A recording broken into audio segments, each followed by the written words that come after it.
Right now I'm in the Hurghada harbor in Egypt, and this boat is gonna be my home for the next few days. I'm going on a scuba diving liveaboard, and I want to show you what it's like to dive the Red Sea.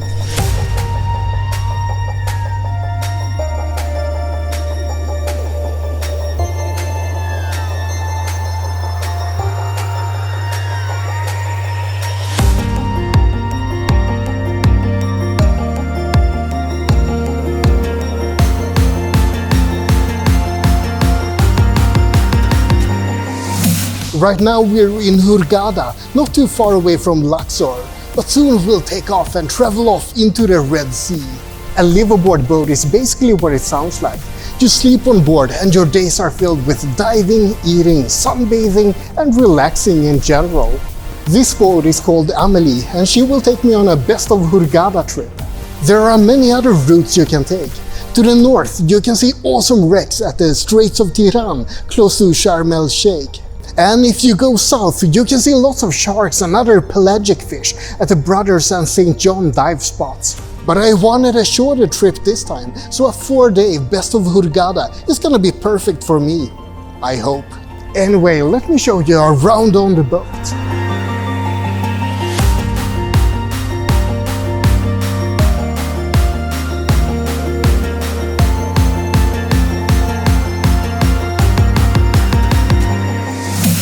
Amelie is a pretty small diving boat. It takes 12 passengers, or actually 8 on our current trip. But like with all liveaboards in Egypt, the quality is quite high. It was built in 1995 in Alexandria, and then it was renovated in 2019. There's a total of 6 cabins on board, and this is the cabin I'm gonna sleep in. It's not exactly a luxury, but it's gonna be a perfectly fine place to sleep in. I'm actually gonna share this cabin with someone I've never met before. But as they say, a stranger is just an enemy you have never met. No wait, a friend you've never met. Now I'm gonna see if I can find where the toilets are. That's where you need to go if you get seasick. I think I found it. Lovely. I can honestly say that I've seen a lot worse. Look, there's a shower as well. This is gonna be good. Look at this! Someone's already hung their ugly swimming trunks to dry from the boat. Oh wait, those are mine.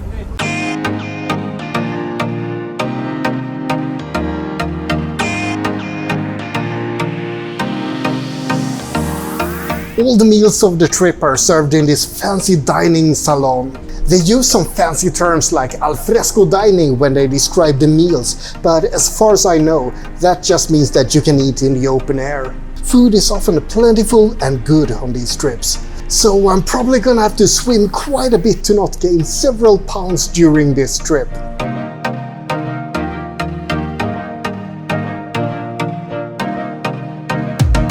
It's 6:30 in the morning right now. On a liveaboard, you get up pretty early so you can start your day with a lovely morning dive before breakfast. Every dive starts with a dive briefing. You get information about the dive site and some explanations about things that you should be wary about. There could be strong currents, for example, or places where you need to think about your buoyancy. Buoyancy is basically how you float in the water. You want to have neutral buoyancy so you don't float up all the way to the surface or sink to the bottom like a stone. All of that is controlled with your BCD, a buoyancy control device. You also have a regulator, also called an octopus. This is what connects you to your tank so you can breathe during the dive. And then of course you have a mask and flippers as well, but that's pretty much it. It's not really that complicated to dive, so you can just relax and enjoy the views.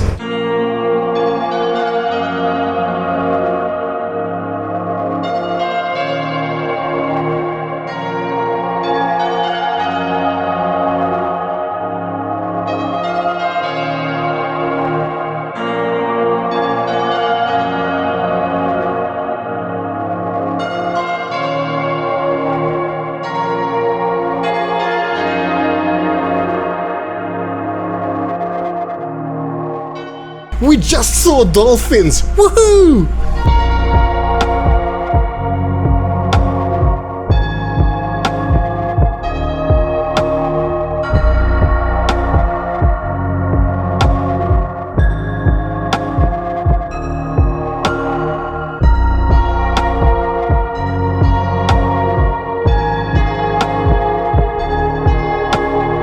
aside from all the diving, you have a lot of time to read and relax on a liveaboard, or mess around with people and throw them overboard.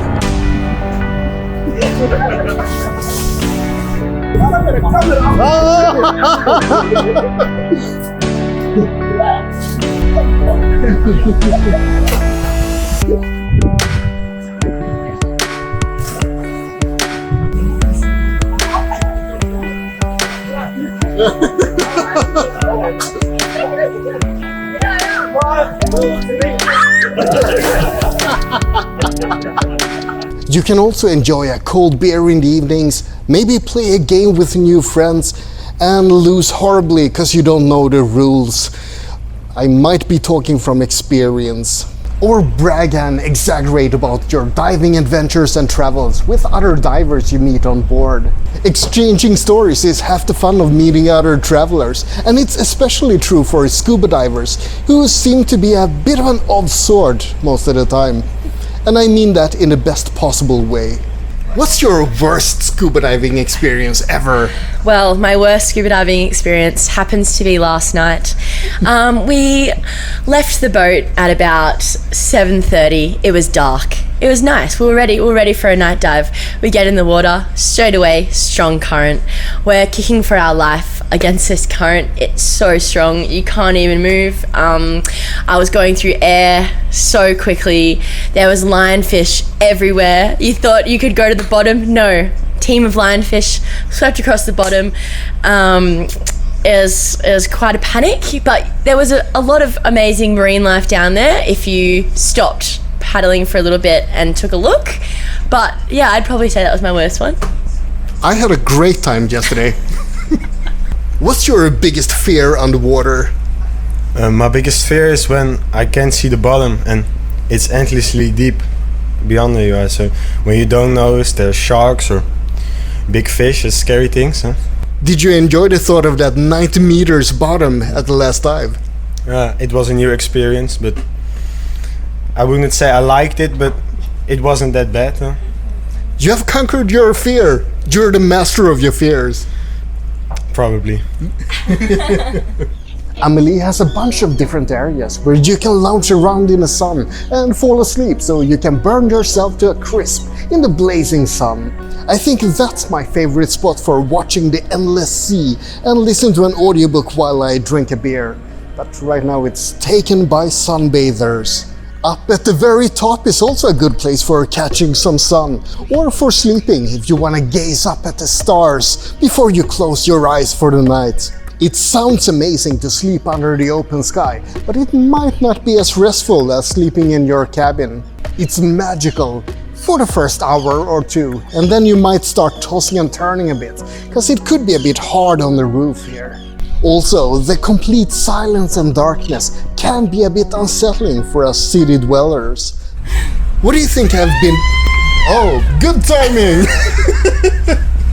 What do you think has been best so far on the liveaboard? So, not actually in the water, but do I wait for the boat? Yeah. So, it's not actually been in the water, but last night when we all slept like at the top outside and the stars were amazing, you could literally see the Milky Way, because it was a lot cooler than in the cabins. And then we actually didn't wake up for the sunrise. One of us did, but he didn't wake the rest of us up because too knackered from all the diving. yeah.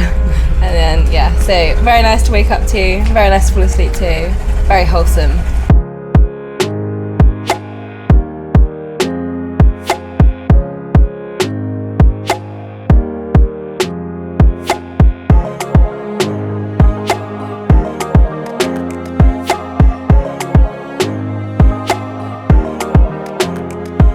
Scuba diving sounds scary to some people, and there are a few things that you need to get used to.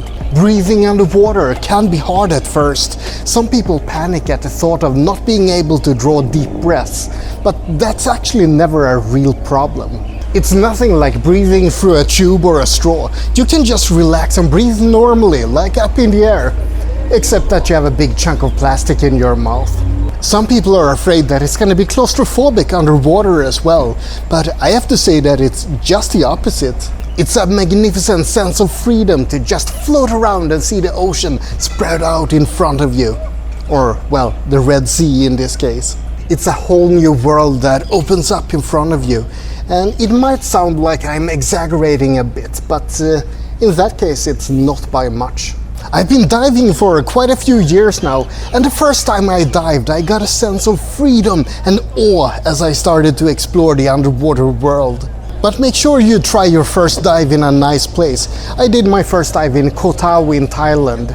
But I've heard horror stories from people who have done their first dives offshore in Turkey or in a tourist hotel in Egypt. Sand and barren wasteland and nothing to see. If you get a start like that, you might not want to dive ever again. I recommend that you give scuba diving a go. It's not for everyone, but if you enjoy your first dive, then you're most likely gonna get hooked. Well, there you have it. That was a very quick look at what it's like to go scuba diving on a liveaboard in the Red Sea. I hope you enjoyed it. Like and subscribe, but most importantly, have a great day. Am I gonna do a Titanic? Of course I'm gonna do a Titanic! I'm not gonna sing though, I'm sparing you that.